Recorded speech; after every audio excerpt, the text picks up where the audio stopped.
Hello and welcome back to Radio Free Urbanism. We've got a very, very, very special episode for you guys today. You might notice there's three hosts on today's show, like there normally is.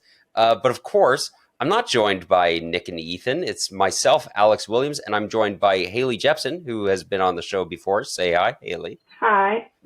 And we've also got Christian Lenhart here, who you might know is the guy who kind of came up with the idea for the Rio Grande Plan, which we've talked about on the show before. So this isn't a regular episode. This is a bonus episode. So with that, I'm going to turn this time over to Christian for a second while he introduces himself and gives kind of a brief look at what the Rio Grande Plan is.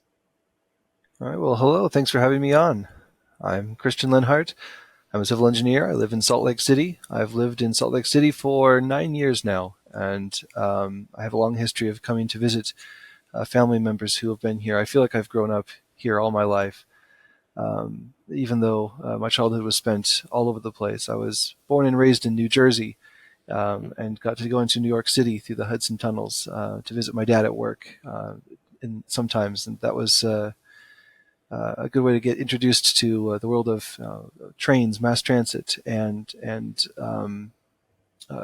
big city vibes. The Rio Grande Plan. It was a long time coming. How I come up with that idea. I was working for UTA in my college years as a train host. I was one of the original people who worked on the operations of the South Line from Salt Lake City down to Provo. I helped open it up. My claim to fame is I'm the first commuter on that line because I was living in Provo, obviously for school, but needed to get to work at the Warm Springs Frontrunner headquarters near downtown Salt Lake City. And so they let me ride the test trains up. I was the only person in the back. And if you have your own private commuter train, I recommend it. It's the best way to get around. That's cool. And as that system opened up, and people were finally let on and able to use that commuting route to get to work to Salt Lake City, I got to see their reactions to arriving at Salt Lake City at the Central Station. The North Temple Station hadn't opened up yet. That was later, just a few months after the original South Line opened. And I could see how people, once they got to Salt Lake City, were dropped off at the intermodal hub, which it's still full of potential, but it doesn't have a lot else there. And people would need to make their own way to get downtown, either by the tracks of the buses or on foot or however they chose to do it. But you could see that there was some disappointment there, that the way to get downtown wasn't as convenient as they thought it was. The train was taking them basically 80% of the way to where they needed to go. As I finished up my classes in civil engineering and got a job, I worked on several other UTA projects. One of them was the UVX bus line in Provo, where they add the bus lanes and median stations and other improvements to make the buses go faster. And then they just opened up the OGX, the line in Ogden as well. We worked on the Harrison Boulevard segment. Oh, cool. And designing those lines and getting familiar with the way that things are designed, improved, and worked on by UTA and its stakeholders. I was thinking of ways to improve upon my old project, or my old employment, Frontrunner. I've been a rail fan for all my life, riding trains as much as I can, and learning about all the new, cool, and old, just all the varieties of trains and how they work, and what makes a good train and a popular train a really effective way to build cities.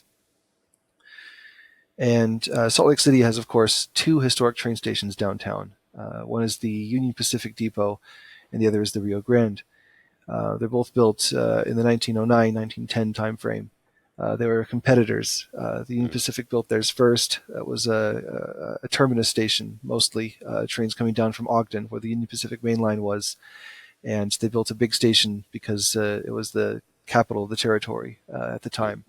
And the Rio Grande was competing with them. They spent exactly twice as much as the Union Pacific did on their depot. That was the budget. Whatever Union Pacific spent, make it twice as much. And so it's a bigger facility. It's more capable. It's better located next to the railroad tracks because again, it was on the through line rather than Union Pacific, which was on more of a tail track. And these two depots had been left high and dry by the 2002 Winter Olympics. The tracks that used to go to these depots were pulled out for the sake of freeway improvements. Mm. In order to get the freeway ramps to feed into downtown the way that the designers wanted to, they needed to remove the railroad tracks from behind the depots and through the streets downtown. And in that process, they created a new station. They hoped it would be the intermodal hub, be able to build up over the years. But since the 2002 Winter Olympics, nothing's really happened there. Yeah. That site full of potential is still just remains potential. Mm. And thinking about what that could be built there, what kind of train stations should go there. Maybe something like Anaheim's transit hub. I thought the Arctic, the big rail terminal, sorry, not terminal, station building they have there is a really cool piece of architecture. I thought that would be nice, a good way to represent Salt Lake City. Yeah. Or maybe something like what Raleigh is doing in North Carolina. But the main one that everyone talks about is Denver Union Station. Hmm. That station had been underutilized for years and years, and until a new transit measure was passed to create more commuter rail lines in Denver. And as part of that, they needed a commuter rail hub, just because the way the tracks through Denver are arranged, you need to have a terminus station where they have it. So they use their historic station, which is slightly older than the Rio Grande Plan, I believe. You might want to edit that out. I might have just made a mistake. But it's about the same time frame. Right. They've been able to revitalize that depot and make it into a modern transit center. And I thought, well, why not just see if we could do the same thing here? Union Yeah. Pacific Depot is being turned into a hotel. It's privately owned. It was given over to the Boyer Group as part of the Gateway development. So the only Hmm. option we have left is the Rio Grande Depot. Hmm. And putting pencil to paper, coming up with different ways to make that work, I hit on this idea of putting the trains in a trench or what we're calling a train box Yeah. below 500 West, which was the historic route that the trains used through the city. Right. These are not common, but they're also not unusual pieces of rail infrastructure. The most Yeah, famous and one is probably in, yeah, sorry? like seeing more and more too now, right? Like it's something that's happening more. I know Toronto has some project that's kind of doing the same thing. There's even something in Calgary that's kind of making use of that like kind of cut and cover kind of method, where we're burying it, but we're not like boring under the earth. Oh, yeah, yeah. Yeah, I've been impressed with the infrastructure I've seen going in, especially Toronto. They have Mm. several of these to avoid some rail junctions that otherwise, would just be traffic nightmares for Yeah, trains. yeah. My inspiration was Reno, Nevada. I guess there's a Mm. few others. There's two in the Los Angeles area. One of them is about 10 miles long. These Wow. usually have open tops, and they dig down, make space for the trains, and then keep the top open so that there's no ventilation issues. It's not really a tunnel, but in many Right. places they cover it just almost all the way up, so that you can put cars back on top. Yeah. So uh, I even have pictures. My wife and I on our honeymoon driving to California, we had to stop and pull over so I could get a picture of the what was then almost brand new uh, Reno train trench. And I was just excited because it's a really interesting way to be able to separate pedestrians and freight trains. Yeah, I'm curious. I'm going to ask a question quick about the decision to do a train box. Mhm. So, in Calgary, we have a rail line that goes straight through downtown, Mhm. straight through the middle of the city, because the city was built around that, and we have built a lot of underpasses under it. So, like if you want to make that connection between the east and west and you want to remove those junctions with pedestrian and car and bicycle traffic, why not do underpasses? Like, why do the train box instead of just a bunch of underpasses under the rails? I mean, yeah, you can do it piecemeal, like a lot of cities do, one Hmm. intersection at a time. As people complain or traffic grows on this street, then you need to grade separate it because Yeah, trains, they stop, they block the path so that people can't get through, and then all the investment that you've made in that particular road is a wasted effort. yeah. So city planners work one at a time and get those through. But if you generally when you're doing an underpass, it's the road that goes under because Hmm. it's a big deal to move trains. Trains don't Yeah. go up or down very quickly. No. They're very heavy. It's a lot of energy to move up and then down. Whereas a car or pedestrian, you can make that happen in a much shorter distance. But there's usually these long ramps that go down and then up. These can be hundreds of feet long. Mm. To get down below the railroad tracks, you're talking maybe 3, 4, 500 feet in each direction, Wow. where it's just a ramp, a steep incline, and you can't really have businesses on the side. You can't have a streetscape on the side. The side of the road becomes wasted space, kind of Hmm. an urban dead zone. If you want Right. people to use that street as pedestrians, then you need to have like amenities on the side of it, places for people to go. Uh, and if you have nothing there, it's just like it becomes an urban dead zone where Right. people don't Right. like to walk. Vagrancy issues prop up here and there. Yeah. Usually, the underpass hasn't been built to a very tall standard or like height clearance. They've made Hmm. just the minimal investment, and so it feels claustrophobic and cramped. Usually, trash, other things pile up in there. It becomes pretty unpleasant Yeah. for people to walk under those. And if we aren't careful in Salt Lake City, that sort of thing will happen here too, because the tendency is to work just one little problem at a time, Hmm. one road at a time until the problem is solved. Uh, but there are cases, Toronto with rail junctions, or Reno where there's several crossings all at once, where the decision was made to follow some master plan Mm. and do multiple crossings all at once.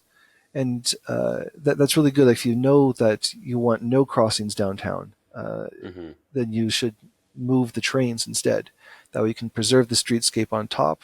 You can have all the business access to all the roads. You can disguise the fact that you've got trains there Mm. underground, even though they follow the same route as before, the same efficiency. They don't have to slow down for pedestrians. They don't have to clog up intersections. The safety issues are completely gone, Right. and it's just a better situation all around. Yeah, and I mean noise concerns as well. I'd say as well. If people are living downtown, I enjoy the the gentle hum of a train passing by. But I know not every and that's not something everybody wants to live near either. And so I imagine putting it underground helps with that as well. Oh yes, considerably.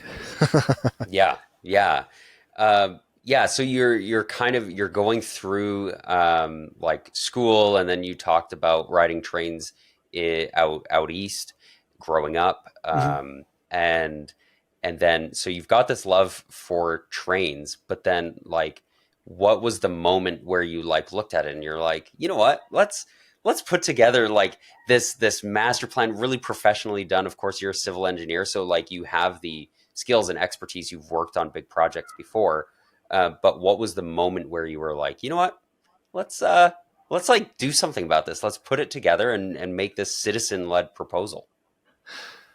Haha. There actually, in this case, was a moment where I realized that, yeah, this is idea that maybe not be so bad. You're always tinkering with different ideas as an engineer, saying, "What if this went here and that went there?" And you fill up notebooks with little sketches of things. Hmm. And in this case, I'd had a working CAD file called a scratch paper, where you just draw all kinds of different little lines here and there to see if that would work. Is there enough space to move all the tracks underground, not just the passenger tracks, not just for, say, the Amtrak intercity or front runner transit trains. Hmm. Is there enough space to move even the freight trains underground? And it turns out, yes, thanks to Salt Lake City's very wide streets, yes, we do have that Yeah. space. Okay, Yeah. well, if we can move them all underground, then we can get rid of all the crossings. Well, that's much better than having just freight crossings.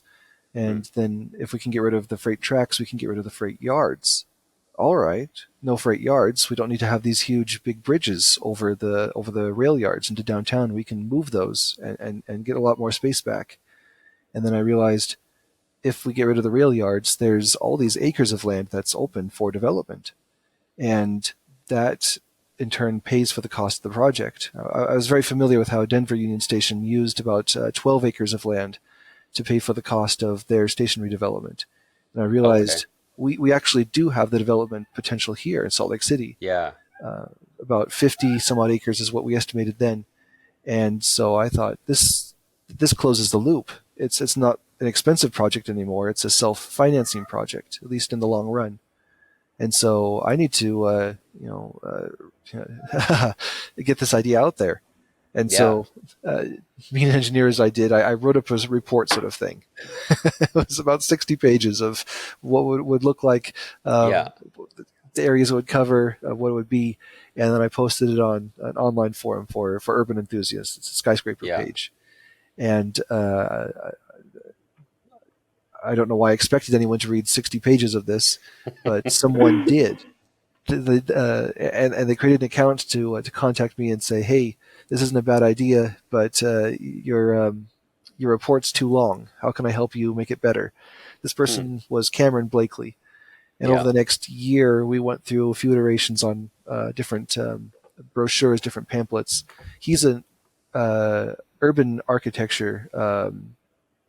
He's changing his major at the moment. He's in grad school. He's off in Michigan, but at the time he was a landscape architect, an urban Hmm. designer, and he had very considerable rendering skills, and he created these models, these good visuals of how the station could look. And we had better ideas working together of what if we made it look like this, or what if we rearranged some different configurations, make it look like this. So he and I came up with this plan together. It's not so much one person working on this. It's very collaborative. Even now, there's good ideas being hatched about ways to make this work Yeah. that hadn't been thought of before. And so he and I eventually came up with the packet that I guess it's still on our website. You can download it if you prefer, um, and sent that around.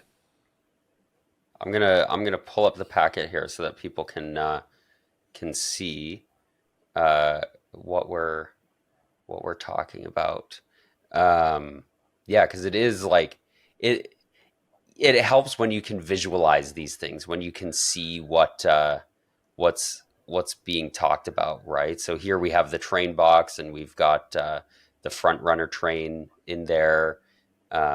We can see like these nice visualizations, right? Like it puts it into context, um, rather than just text. This is good for getting buy-in from people on like what this project is and how it can improve the area, right? Like the train station is not just like a pretty building, right? Like it can be an important connection point for everything. I want to ask Hailee, do you have any burning questions? Anything you're wondering at this point?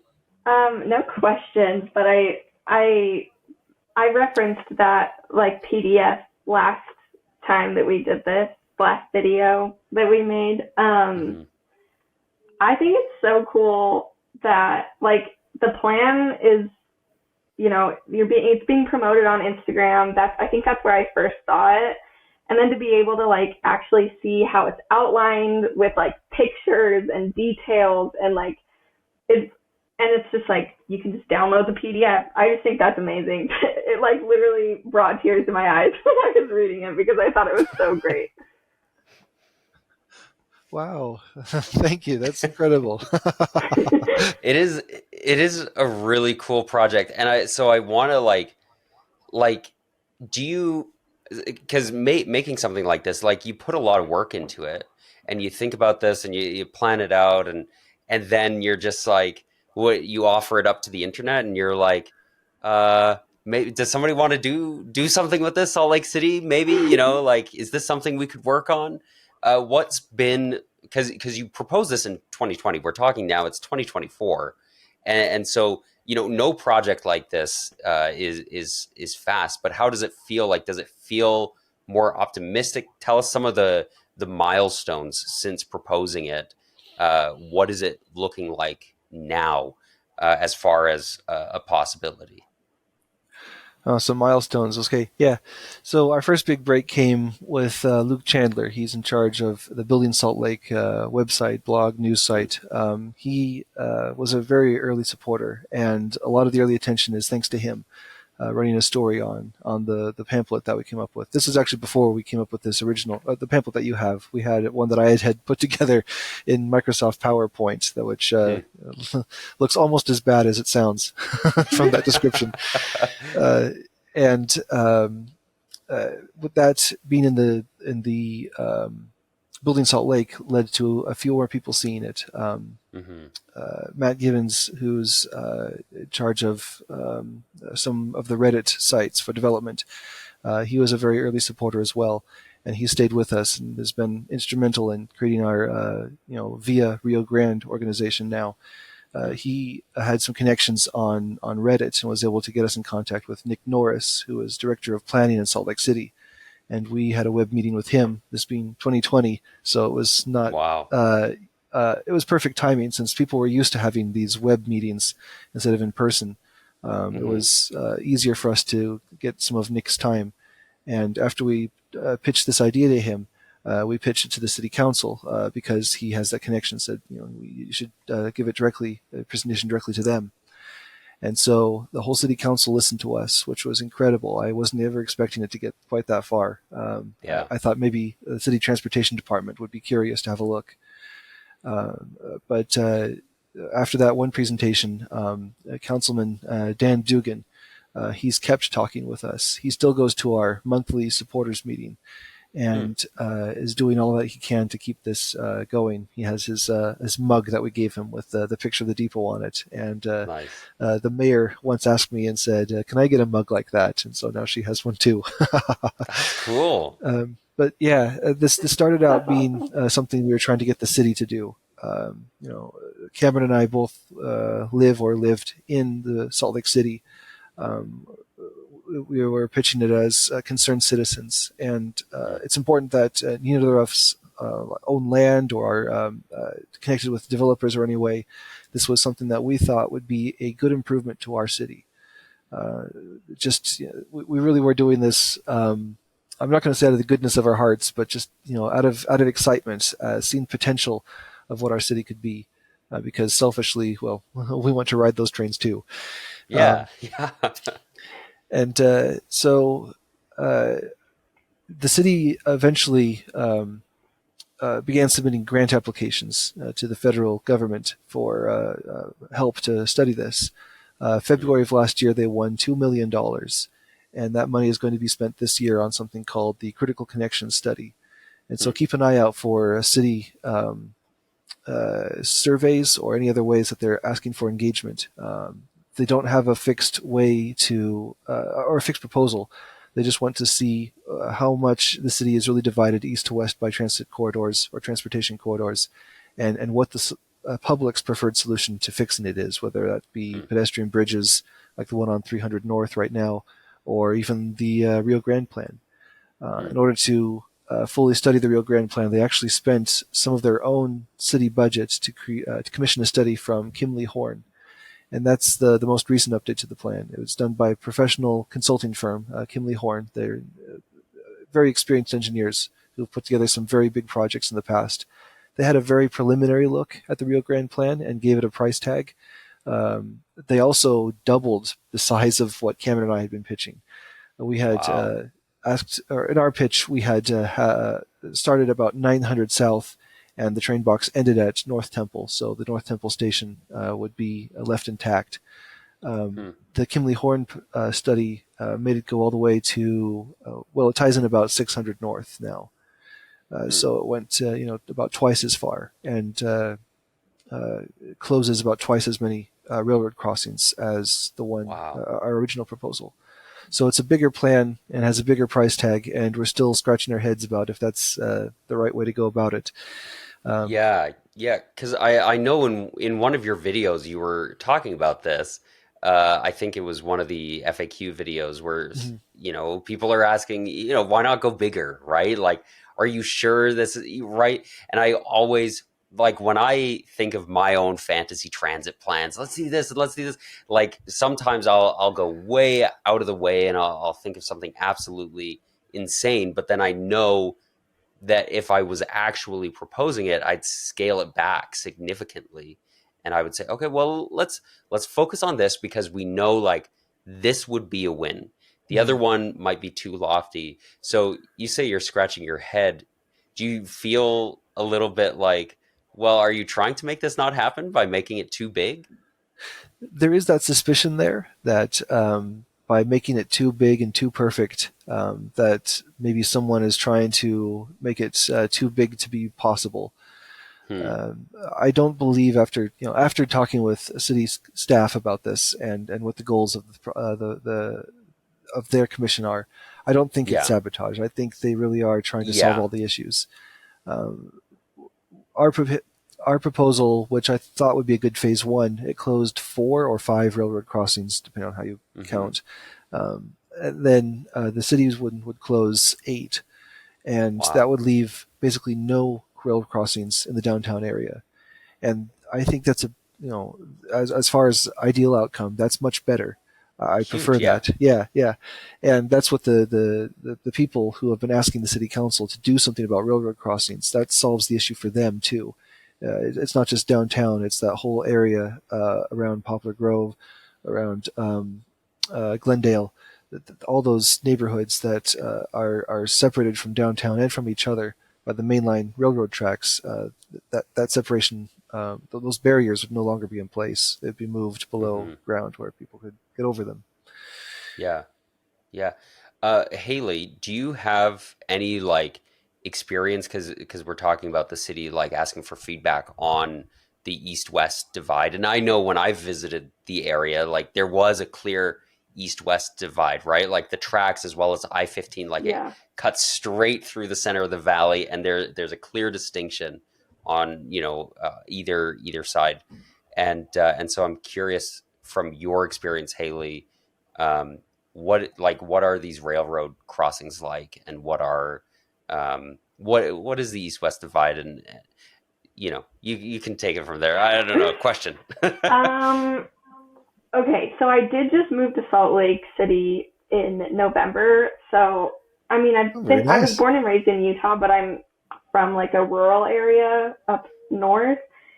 So, city life is kind of new to me. So I haven't, and I honestly stay on the east side most. That might be the thing though, is because it's just kind of difficult to get over to the other side. There's nothing really over there besides like the fairgrounds. I guess okay, there are things over there, but not a lot of accessibility to get over there besides like a car. And I think one tram line actually runs there, maybe two. But anyway, so I don't have like a ton of experience with like the railroad tracks being Yeah, in the way for me, but yeah. I don't know. As we've done more outreach events to people, supporters of the plan, we've done a few things on the west side as well now. Some coffee hours, some meetups at different restaurants, things that I had not been so aware of. I am sort of an east sider myself. I live on 200 East, so Hmm. just on the barely on the east, more by Liberty Park. But I had no idea there was all these good restaurants or coffee houses or other attractions, on the west side, good spaces to meet up. And so my eyes are being opened a little bit since getting involved with this plan. And it is always fantastic to me. All these, not fantastic. It's surprising all the stories people have of being delayed going, like they live on the west side, but they need to go to school on the east side, and Mm. they couldn't get to their classes because there was a freight train parked there. Yeah. Or, or I took my daughter to swimming lessons on the west side for one of the years, and we got to swimming lessons late a few times. The average length of a Union Pacific freight train is approaching 2 miles long as of Which is 2024. Yeah, that's the average. wild. And since these are mainline transcontinental trains we're talking about, we often get the longer ones headed through Right. downtown. And on a good day, they go through nice and slow, right, because there's a sharp curve there. But on bad days, they stop. On really bad days, you might get like some switching that needs to happen outside of the yard, and the train has to stay put for half an hour or more. And the train has the right of way in these situations. The tracks are there before the public crossings. They have no obligation to respect the public who are waiting for them. And then what happens in the case of an emergency, like maybe one of the cars slips off the track, and then you have to put it back on, and that takes a day. Or maybe there's some other disaster that happens, and how do emergency vehicles get through to the other neighborhoods? I mean, UTA has already rerouted all their bus lines so that none of them go through public grade crossing anymore. And I wasn't aware of this until just our last meeting. But you see the 9 line, the Route 9 on the UTA bus network. It follows 9th South from the University of Utah. It should go straight out west to the Jordan River. But instead it makes this huge detour down to 13th South, 4 blocks away, almost more than half a mile. And it does this because it's not allowed to cross the at-grade crossing. And so there's all these links that should be made east and west that are not, because the railroad crossings are there. And it's only going to get worse with UTA adding commuter trains. If you were to add up all the different crossings, all 8 of them right now that are being studied to be removed by the Rio Grande Plan, each time the gate comes down for a passenger train or freight train, you count all those up, that's 500 times a day that the gates are activated and go down. 500, count that far, that's a long time. But UTA is already talking about increasing the frequency of commuter trains, right? I mean, a 15-minute frequency instead of 30. And that's going to happen by 2029. So 5 years from now, it will go from 500 activation events every single day to 800. Wow. So the amount of time that those crossings are going to be down and closed is going to be significant. Wow. And so that's not just like my car is going to be stuck in traffic longer. That's like, well, people walking, people cycling, people on a bus, right? Like it's delaying everybody. And one thing that you've said before that I really appreciated was that cities are for people, and cars, buses, trains, it's all there to service those people. And right now, the situation in Utah is that the trains are causing problems because they're used and they're great for efficiency. There's a lot of great efficiencies about trains, but these at-grade crossings where, well, how are people going to get around? How are people going to move around? You're talking about going to the west side and enjoying these, different cafes and other shops and restaurants and things that are over there.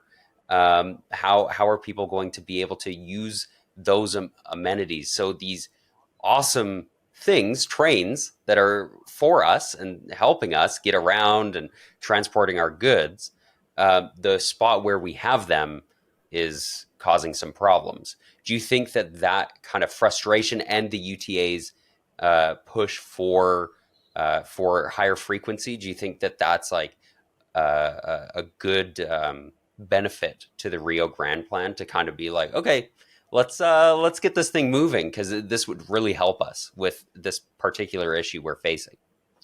I think so. Yeah, there's lots of things that are making me hopeful that the Rio Grande Plan gets more attention than it's been getting in the last couple of years.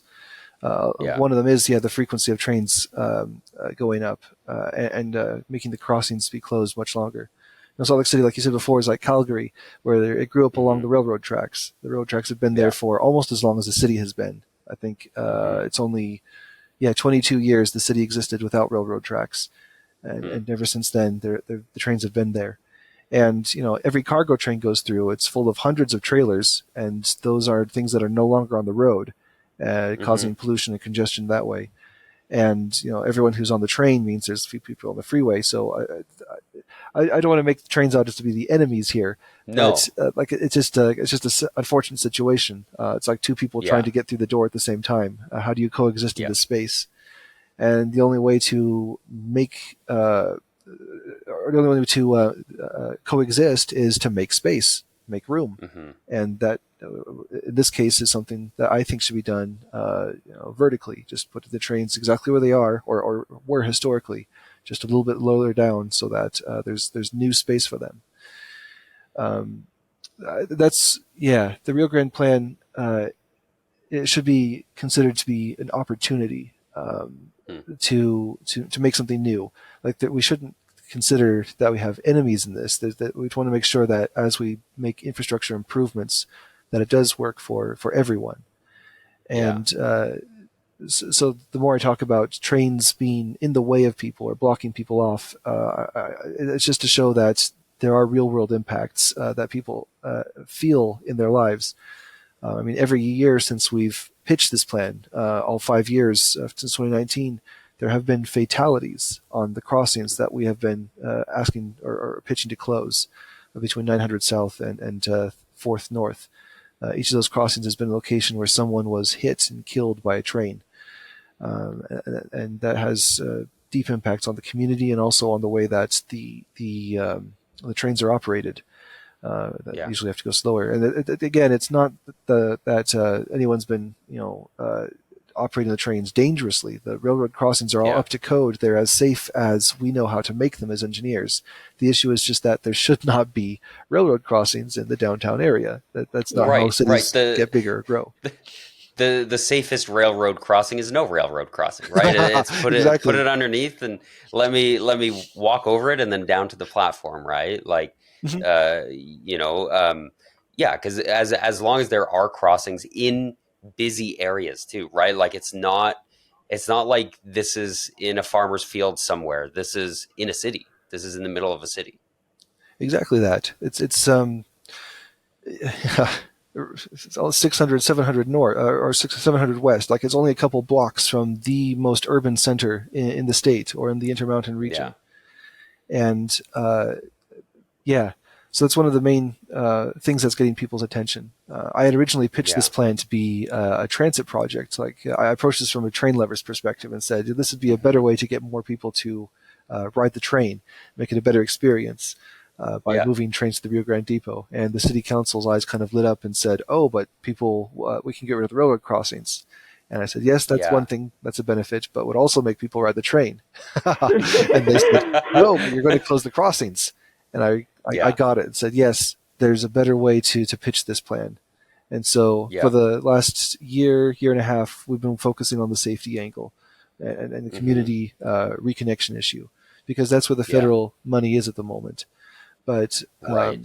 as far as like if you're a transit rider or even just anyone who travels around in Utah and you want less congestion on your road, more people to take the transit and leave space on the road for you, like you want your train system to be functioning. You want it to be Yeah. something that people want to take. I mean, even if you don't take it regularly, there's a bunch of things downtown like sports arenas or cultural centers or different events, concerts, shows, and you want people to get downtown and not have to worry about huge parking lots or parking fees or traffic jams.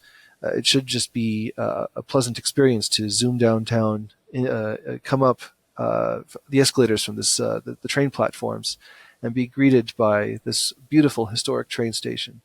The Rio Yeah. Grande Depot, it never really got as much attention as it deserved. It's a beautiful old train station. It's designed by a fellow named Henry Schlax. He designed only two railroad stations in his career. His focus was mostly on churches. And Hmm. so when they needed to build a big railroad station for Salt Lake City, they figured he had the architectural chops to make it fit in with this city. And he Yeah. did. There's a lot of interesting, unique architectural features about it that make it well worth your time when it's open again. At the moment, Yeah. it's closed for the 2020 or after the 2020 earthquake. I guess 4 years ago, they thought they'd open it really quickly after that. After they repaired some of the plaster had some asbestos in it. Then they realized that the framing of the building, the steel frame on the roof, had shifted a little bit, and that the Mm. roof was in danger. So at the moment, they're working on redoing all the footings, all Mm. of them, which is serious foundation work. It's sort of Yeah. akin to what's going on at the Salt Lake Temple at the moment, downtown Salt Lake, and they're fixing up the roof. They're putting in new huge beams, and they're going to disguise it back when they're done to make it look like no work was done, even though the skeleton of the building will be so much better. And they're doing Yeah. all this work on this old railroad station because the state of Utah owns it. They Mm. purchased it for the enormous sum of $1 back in the 1970s. When Very generous. Yes, the railroad had the choice of tear it down or sell it, and selling it was cheaper, so they did that. Yeah. And Yeah. the State Historical Society has been using it ever since. But now the State Historical Society will be getting new space up by the Capitol when that new museum is done in a couple years. Mm. And for all the money they're putting into the Rio Grande Depot, in come a few years, that will reopen, but it will be essentially empty. It's not going to have a lot of use to it. It's one of those things that's it's a very expensive but very beautiful, priceless public asset. How can we use that better? Yeah. It's sitting right on 300 South, right on the path between downtown and the intermodal hub. Yeah. You want to have to go through it to get to the trains. Currently, your path to the train station is blocked by a train station. By another train station that's not being used as a train station. I know. And you do like on your YouTube channel, you have 2 videos right now. I'm still waiting for part 3 of the history of the Rio Grande station, and you go into depth about this history, and we're talking about the way that this plan is supposed to connect the communities and improve safety and kind of create like this beautiful environment. And we're going to get more into how that is kind of fostered by that public investment. But before we talk about that, I want to ask you about the intertwining of history with a project like this, because so often, sometimes we hear about history as kind of holding back progress. Oh no, you can't break this, or you can't change that, or you have to do it this way because of the history. But in this particular instance, it's kind of wrapped around the history, and it engages with the history the way you talk about it in your videos. Can you tell us a little bit about how we can work with history, but also not let it hold us back, and kind of engage it and celebrate it all the same? Yeah. No, my dad's a history professor, and I hear his voice in my head right now saying, talk about the difference between historically accurate and historically true. Hmm. Like a historically accurate building would have all the things preserved like it was at the time. All the lettering, all the signs, all the usage. Like you'd have the men's smoking room in one corner, you'd have the newsstand Hmm. in the other. Make it look just like a movie set from 1910. But Hmm. historically true is more important in many cases. Like what was the intent of the thing at the time? The Yeah. Rio Grande Depot was meant to show, the opulence of the railroad company and also of the city. Hmm. It was built as a connection between this corporate entity, the railroad, and all the things that implied. Like maybe you ship your farm supplies on the Rio Grande Railroad back east, Hmm.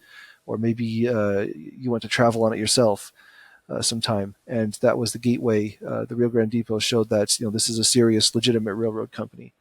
Or maybe you're on the train and you want to get off at a place, and you see, oh, this building is it's a magnificent piece of architecture. It's a great facility. I think it's a great city where this belongs. And so it worked both ways. It's right, it's the bearing of the whole works between railroad and between the public and private. And the intent was to make a statement about what kind of community it is, and what kind of railroad company it is. And it still can make a very valid statement about who we are as a people. Hmm.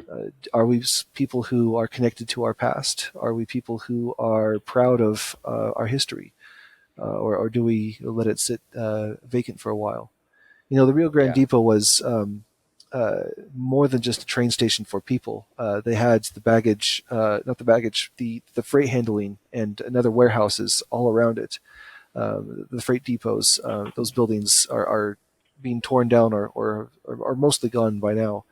But the population of people who moved out west specifically to be handlers of freight and goods and warehouses, they were quite a diverse mix of people.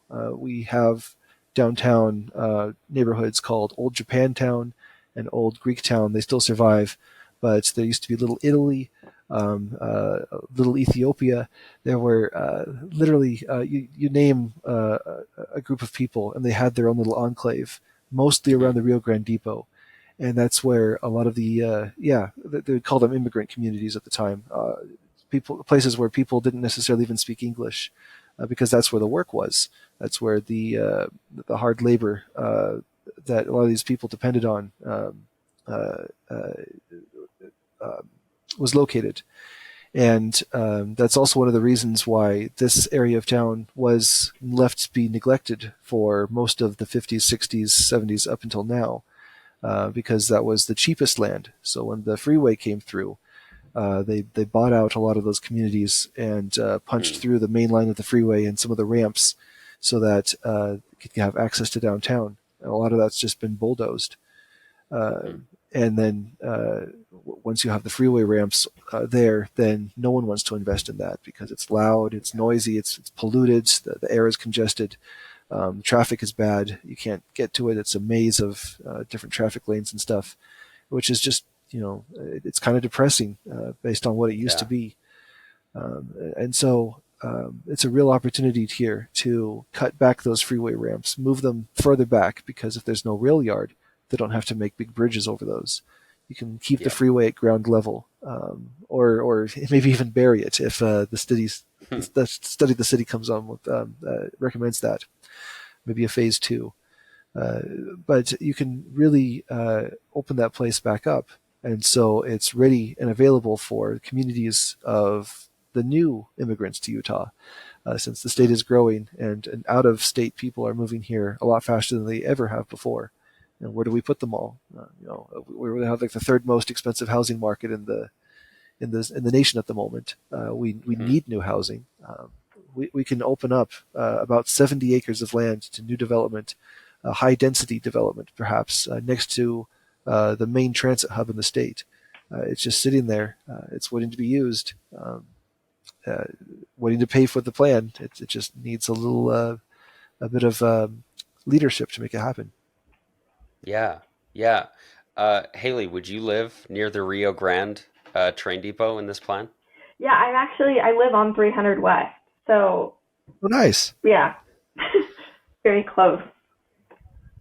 Yeah. Have you seen it? Have you been down Yeah, there? yeah.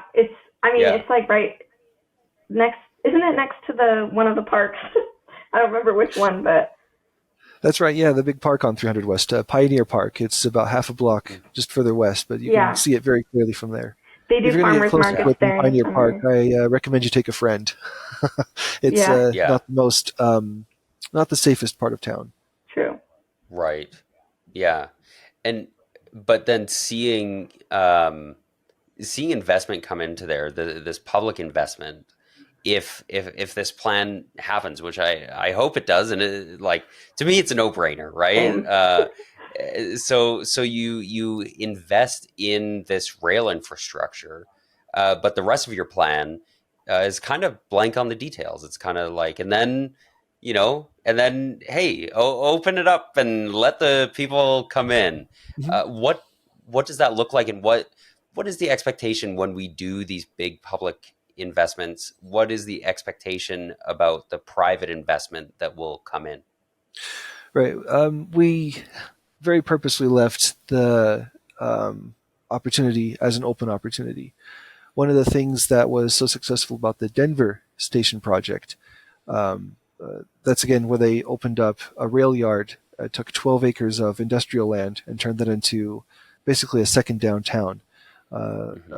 There's a bunch of new high-rise buildings surrounding the new train hall there. That was led in part by private developers, and they have their own metrics of how to make the costs pencil out, what kind of buildings they want to put in place. And we don't want to, we would very much appreciate, one of the paths forward for making this plan happen is to partner with a consortium of developers. That way there could be private capital invested, and it wouldn't all need to be public funds. And by leaving it open as to what gets built on the new land, they would be able to not disappoint anyone in terms of what they're building. Generally, the land use of any piece of land follows the amount of access it has to transportation. If it has, I guess thinking about downtown, it's real connected to public transit use. So people arrive in greater numbers there without a car. So there's fewer parking spots. There's more pedestrian-oriented features. Or you think about like a freeway interchange where you have all the regular truck stops, gas stations, fast food, places that absolutely rely on cars out there. None of those places would exist if you didn't have transportation options to either of them. If you focus on one transportation type, you can rest assured that's the kind of land use we'll have in the end. Like if you grow strawberries, you're going to get strawberries. It's basically that simple. Yeah. We know how this works. So if you're going to build a train station, you're going to get more sustainable kind of development in that case. Yeah. So okay, so we're fostering that sustainable development because of this train station.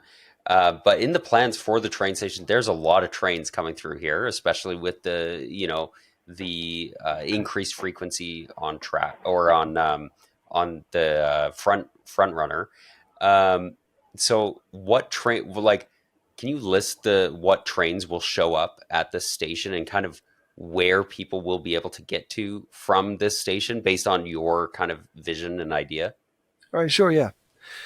First, I guess there's the freight tracks. We want to make sure that since Union Pacific owns the tracks, they would have at least the same number of tracks through downtown as they do now.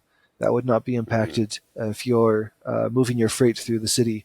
Salt Lake City would not become a congestion point for the network. That's the first major point.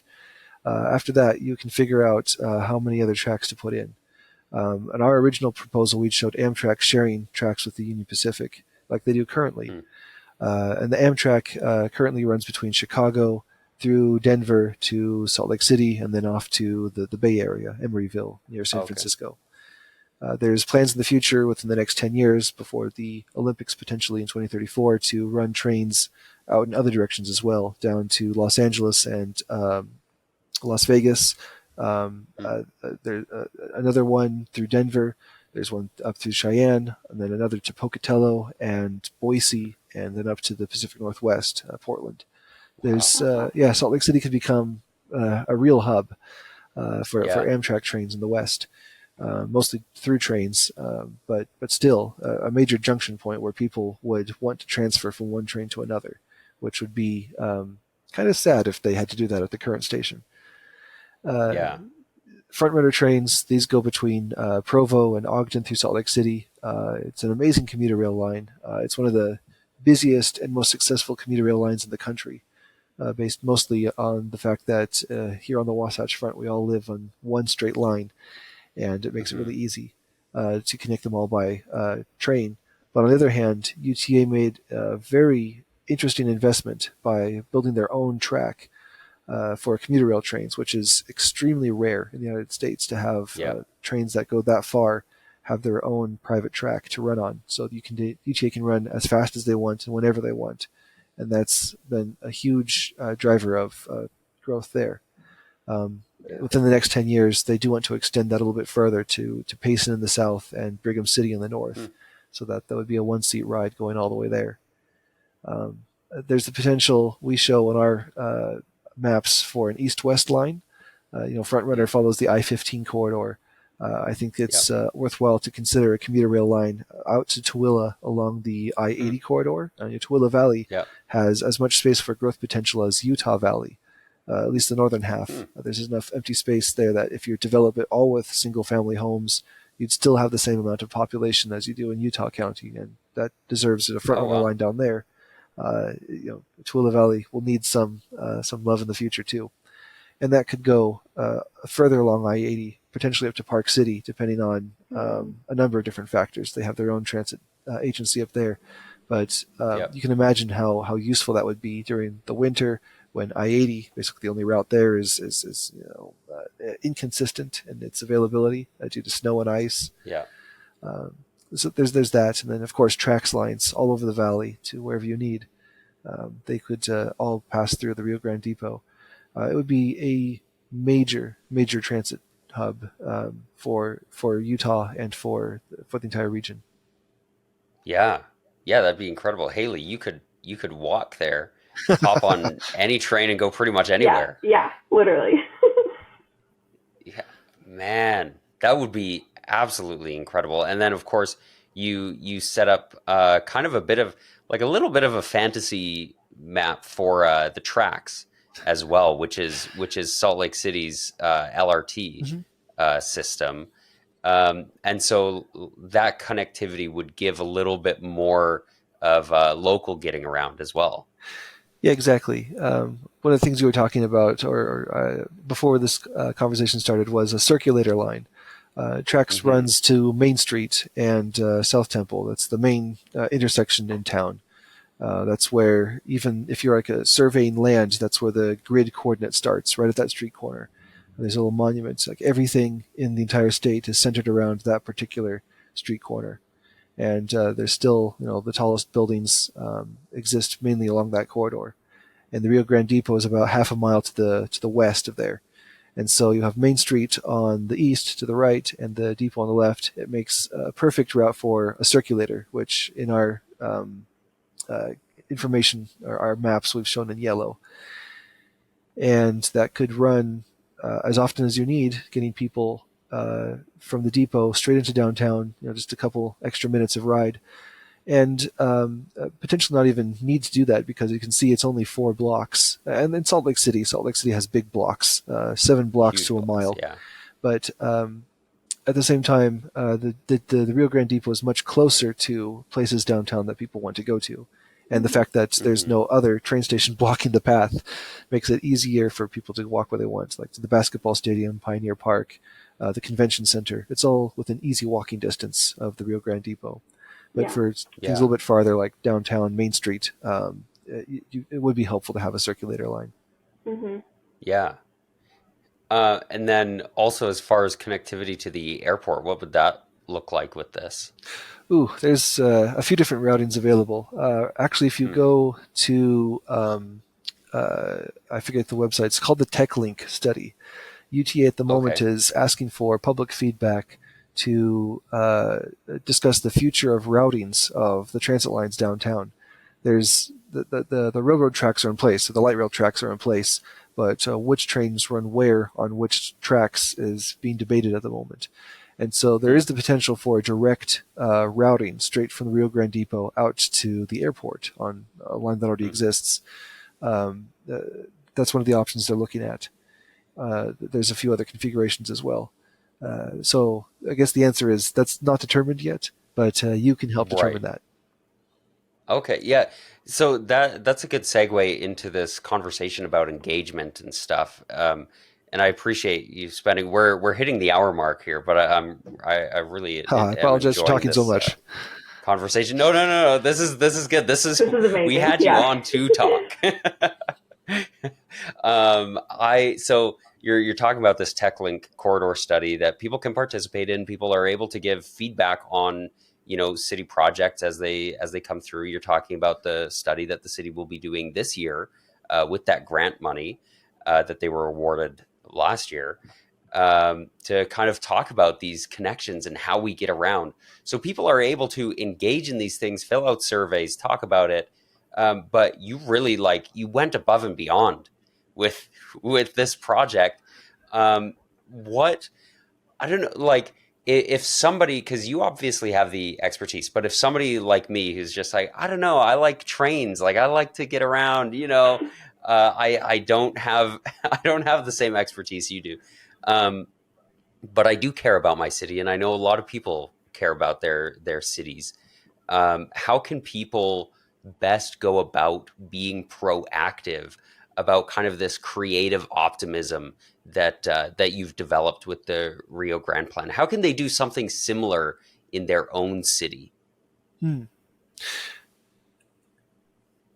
I do think, yes, it's important that people take the time to consider their own city, think locally or act locally, but thinking globally. What would make our Hmm. city more sustainable and a better community member of the world. Uh, the way we did it for the Rio Grande Plan, we came up with a very specific idea, and that is not generally the way things work. Um, Usually, planners and city leaders have a good idea of what a city needs, and it's always good to talk with experts there about what is actually cooking, what's in the works, and then find something to support that way. But you do have a lot of cities like Salt Lake City, which I guess planning or government jurisdiction, it gets fragmented, where lots of things that are extremely good potential for the city growth, they fall through the cracks uh, just because of one person's jurisdiction is here, one's there. Like the Utah Transit Authority, in order to build their transit line, they built them all from scratch, built it all new. They didn't have historic infrastructure to work with or to maintain or keep running. They had to come up with a system that was fair for everyone. They said, this is the type of station you get. Everyone gets that. If you want more, then each city pays for it on their own, which is why most of the train stations in Utah look exactly identical Yeah. to make it fair for each of the cities involved. Um, so there was an opportunity lost there because obviously using the historic train stations at each city where they exist, mostly Salt Lake City, that would get really expensive, and showing preference to one versus the other, the politics would just be bad. It wouldn't get built. So it fell to us in Salt Lake City, the citizens, to do something about this. And so when you are pitching like your own idea, the very first thing is um, well, I guess, yeah, finding what's out there first. Talking with, if you have an idea, pitch it, but also be really open to feedback from other people. This plan would not have happened without everyone who considered it adding their own thing. Cameron Hmm. Blakely, my collaborator and co-author of the pamphlet, he contributed these amazing visualizations. Obviously, more than just the visualizations, he did a lot of design work as well. But the visualizations really helped reach a bunch of people that would not have. Uh, Obviously, like I said before, my 60-page thesis would not have reached many people, but his graphics do. Listening to the next step, whether it be the city council person or the city planner, hearing what they had to say. We made several important revisions to the scope of the project based on feedback at that time. Um, but also just getting people excited, being able to communicate. If you have ways to communicate your idea, just show that it's good for everyone. If there's something that's bad, like a drawback, do what you can to fix that so that there is no more drawbacks. Uh, um, the thing that has got us the most supporters is um, uh, public spaces like what you're giving to me now, where I have a chance to really talk at length about the plan. Because obviously I'm not the best speaker here, I stutter a lot, but the merits of the plan carry it on its own, I think, and so people get excited just on the plan. It's organizing is something that's been suggested to us. We do have a group of people who meet up regularly who discuss how we can promote it, but we want something that really is just the merit of its own plan. But now that we are organizing, we do have ways to connect. I'm on X, Twitter. I announce things when we have public meetups. We have Instagram. Frederick Jenny, he's in charge of that. He is an amazingly energetic person. I love him a He's lot. great. He has fantastic Yeah. memes. He's reaching a lot of people. Mhm. And he'll announce also when we meet up. Our website will soon have a calendar on it, and that will show when we're meeting to discuss, but also when public comment periods are open. So like a city council meeting. There's one tonight. There's also one on the 16th of this month, April. And those are the chances when we've been told from council members that it's a lot more useful than you think to have people go and make public comments and say, I'm a resident maybe of Salt Lake City, or I come to Salt Lake City often. I think you really need this. Have you heard of the Rio Grande Plan, burying the tracks? Are these things in place? As much as you can get in the ear of the people, the politicians who are in charge of this. We recently, were not, I'm going to say harassing, but prompting the governor, Governor Cox of Utah, with questions about what projects he would like to see for before the Olympics return here in 2034, and we got him to mention the Rio Grande Plan as one of the potential ones. And that was Nice. a big step. The fact that he would even just say that. And so, as much as we can, we're trying to get people to share the idea and just discuss it, so that when our elected representatives are out there talking with people, this is one of the major concerns that they hear about. Becomes an issue for voters, and the more it gets talked about, the more it is likely that something will happen. Yeah. Yeah. Hailee, do you have any questions you've got for Christian? Well, earlier I was like, oh, it would be really nice to have somewhere where I could just like click a link and like contact the officials. But I found it was really easy to find. So it's just on the link Well, tell us. in the Instagram, like in the Instagram bio, and you just click the link, click contact, and then you just put in your address, and it like shows you who to contact. I just did it before this video call, so it's pretty simple and easily accessible to just contact. I was going to ask though, so you said you update on Twitter, like when the meetings are. Is there anywhere else? I do my best. Because I would, is it open to the public? Is that what you were saying? Yes, there are many meetings we do, at least once a month, that are open to the public now. We call them our public coffee hours, unless there's a bigger event, in which we'll do 2 events that month. But yeah, we're trying to get more engagement that way. Because I would love to go. So, Yeah. yeah. Love to see you there too, Hailee. I'll make sure that I'll send you and Alex an invite. But yeah, you can follow those on Instagram, and I think we have a LinkedIn page now, even. And of course, me. Now it's I know, official. yeah, it's really official. And me on Twitter or X. We'll try and find someone who can operate our Facebook. We also have a public Discord that's open, where people are able to share their thoughts in real time, or news, or talk about what the event is, organize our own events. And you can find that at our website, so that the invite to that public Discord, or again on the Instagram or my Twitter or X. And just to point out, thank you so much for actually contacting your elected representatives. We're working hard to find a champion at the state legislature level, and writing letters may seem like you're throwing your time and effort into a black hole of no return, but it really does make an effort. I've heard from several representatives that they've been getting correspondence or people reaching out to them for this, and they reached out to me and said, "What is this thing? Why do my constituents keep telling me about this?" And if we can get enough people like that, Democrats and Republicans, who really want to, my experience of dealing with elected representatives, that they really do want to be able to make a change, to be able to show their constituents, yes, I am doing something. And if we can, let them see that this is the thing that we want them to do, there's a lot more effort to that. Yeah. Well, especially, a project like this doesn't happen without all levels of government being involved. It's a big deal. And in one of your videos, I know you highlighted the cost of building a road and how much of that cost is just like automatically funded Mhm. by the federal Mhm. government. But then for projects like this, you got to go hunting. You got to go and like contact everybody and say, hey, we're thinking about this. And of course, you mentioned the Olympics, which is always a big opportunity for municipalities to kind of be like, hey, do you want to help us with our projects for the Olympics?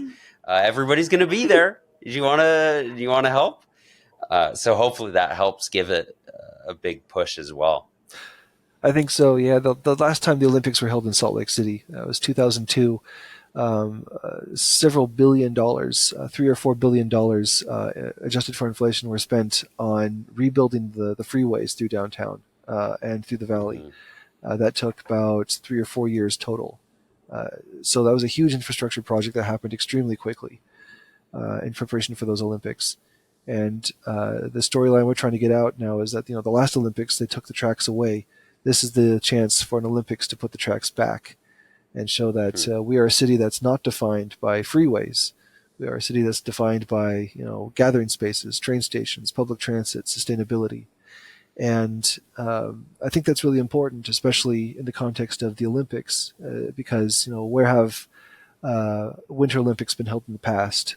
Places like Sochi in Russia, or Beijing, China, or other major cities around the world. Salt Lake City was the largest urban area to host a Winter Olympics in 2002, but since then, it's been a showcase for other kinds of other countries and other systems of government and things.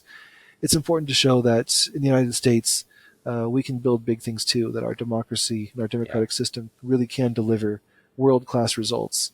And there's no project that can do that quite like the Rio Grande Depot, to show that we care about our sustainability. We care about our citizens, the people who live here, and the people who come to visit, all at the same time. Amen. I love that. Um, uh, any final questions from you, Haley? No, no. All right. Yeah, this has been a fantastic conversation. I think that's a really good place to leave it off. I want to hear if you've got any final questions, comments you want to leave the listeners with. I guess a final thought is that the price tag for the Rio Grande Depot, we haven't mentioned it yet. The Kimley Horn study has shown that it will be several $billion if it goes Hmm. forward. And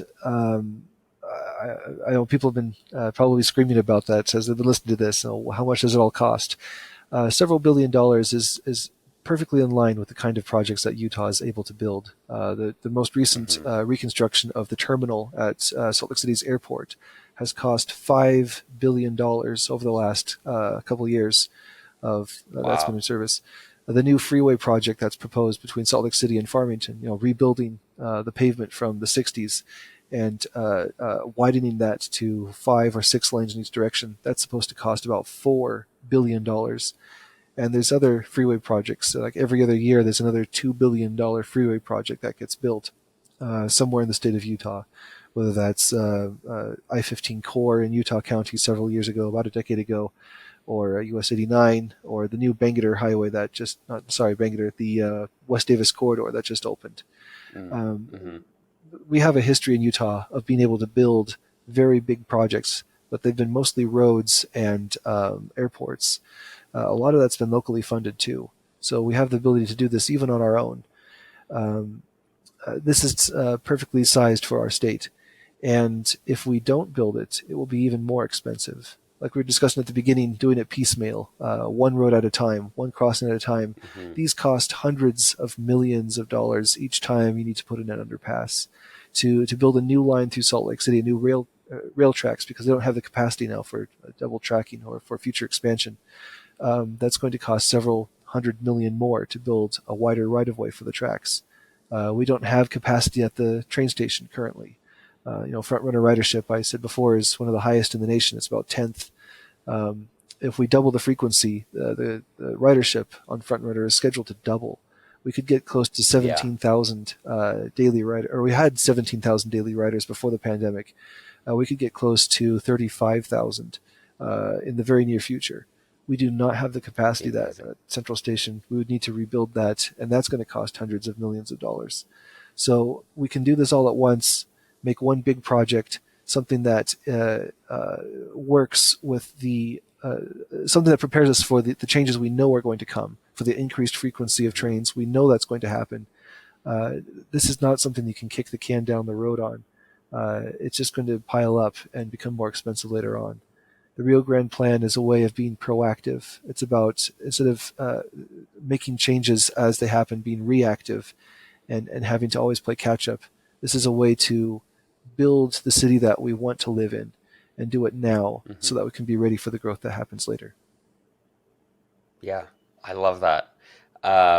Yeah, it's being prepared, and like we talked about before, allowing um, those public dollars to invite those private dollars in a big project like this. And like you said, like the front runner carries a lot of people. They'll double the frequency, and I'm sure they'll at least double how many people ride that train as they improve the connectivity, and not just locally, but nationally as well, and internationally with the Salt Lake City International Airport there as well. So this has been a fantastic conversation. I'm so excited. I'm glad that you are kind of the inaugural guest on this on these bonus episodes we're going to start doing, where we get to do a deep dive into a project or an idea or the people making a difference. So Christian, I thank you. I'm so stoked.